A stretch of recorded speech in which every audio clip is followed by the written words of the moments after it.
The impact of herdsmen attack on communities in Benue and Nasarawa State takes center stage today on Eyewitness Report due to its importance and the need to bring to spotlight what has today become a killer monster. Various efforts have gone into rehabilitating these displaced people, some of whom are widowed by this war. As additional residents as well as other consumers of electricity under a co-electricity distribution company demands for better service, as reported in our previous edition, the management of EKEDC has made good its promise to meet up with the people. We'll bring you details of that meeting. Education remains the bedrock of any developed or developing society. Only those with foresight would give all up to see that the right environment is created for these to flourish. This doesn't appear to be the case of Ansarul Islam College, one of the first Islamic schools in Kwara State. These and more on Eyewitness Report. I'm Chris Elams. Ansarul Islam College, Kwara State, reeks of neglect after government took over its ownership in the early 80s. Now, most of the structures currently standing are begging for attention, and the people are also asking the government to please intervene. Join us on Eyewitness as we take a tour of Ansarul Islam College. Ijomu is one of the 11 communities that make up Oro Kingdom in Irakbodun local government area of Kwara State. And this is where the first secondary school was established by an Islamic missionary called Ansarul Islam. The secondary school, known as Ansarul Islam Grammar School, was established in 1970 and has become a ghost of itself, as almost all the structures are now in a bad shape due to long years of neglect by various governments.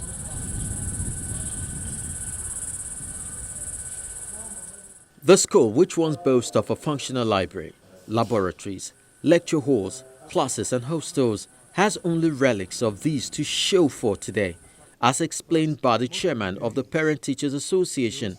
He blames this on government taking over of the school, which meant relegating maintenance to the background. Most of the buildings, the hostel, the staff quarters, the classrooms were built by the proprietors.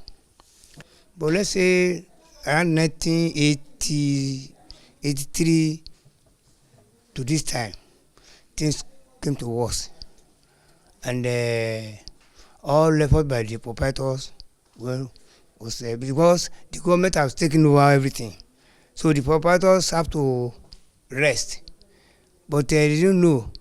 Notwithstanding, the proprietors are trying. Even the school was having a water system something. There was a tank over there built by the society. But unfortunately, when this thing came to, when everything was rusting, the pipes are rusting, no effort to make it get up again. A tour of the compound shows a rundown library filled with obsolete books scattered around in dirty environment. The science laboratory could be described as a shadow of itself, as there is nothing to indicate it was once a laboratory except for the tables covered in dirt. The examination hall has seen its best days, with collapsing roofs hanging dangerously. There is no toilet facility, which often leads to students answering the call of nature in nearby bushes. The only place they get water is from residential buildings nearby, which sometimes exposes them to dangers.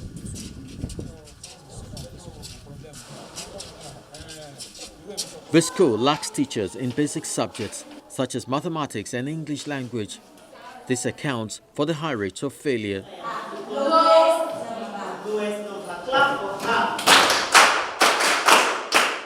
A visibly worried principal appeals to government as well as old students of the school not to abandon the school. The school is facing a lot of challenges, starting from the staffing and the structures. The staffing is not adequate at all. We don't have mathematics teacher, English language teacher, and some other core subjects. In the aspect of structure, the science laboratory section needs rehabilitation. The buildings needs rehabilitation as well, because in some cases, like library, the ceiling is off, nearly dilapidating.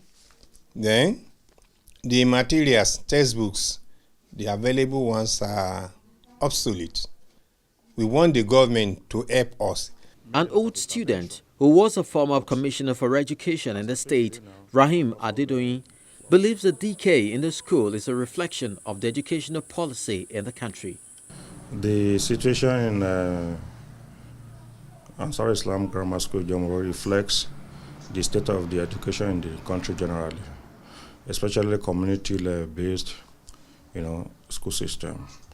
You discover that owing to low enrollment and diminished funding, the kind of facilities that ought to be in place are lacking.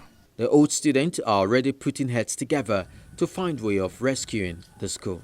The Alumni Association is getting stronger, and one of the things we've been trying to do is to put our resources together and see what urgent intervention is required, at least to put the school in good shape where we are still awaiting the government larger intervention. The school celebrated its 37th anniversary, and that day we launched a donation drive. And I know quite a number of people made donations, and we have decided that that donation will be deployed into doing some of the things that the authorities have suggested require urgent attention. In his response, the State Commissioner for Education says government is aware of the dilapidated structure of the schools, which he also claims is not limited to Ansarul Islam College. He, however, assures of the determination of government to renovate and refurbish some of the schools as soon as possible, 30 of which have been penciled down for immediate action. His Excellency, the Executive Governor of the state, has directed the ministry and SUBEB to move around the whole state and let him know the number of schools that needs to be repaired or renovated. That is on and is being compiled. However, there are 30 schools already slated for renovation, and that one is in 2016 budget. The one we are compiling for now is going into 2017 budget. Certainly, government is very much aware that our schools needs to be retouched. Education has taken a lot of pounding from successive administrations in the country. It is high time our mission to reposition the sector is given the needed bite and paid the necessary attention.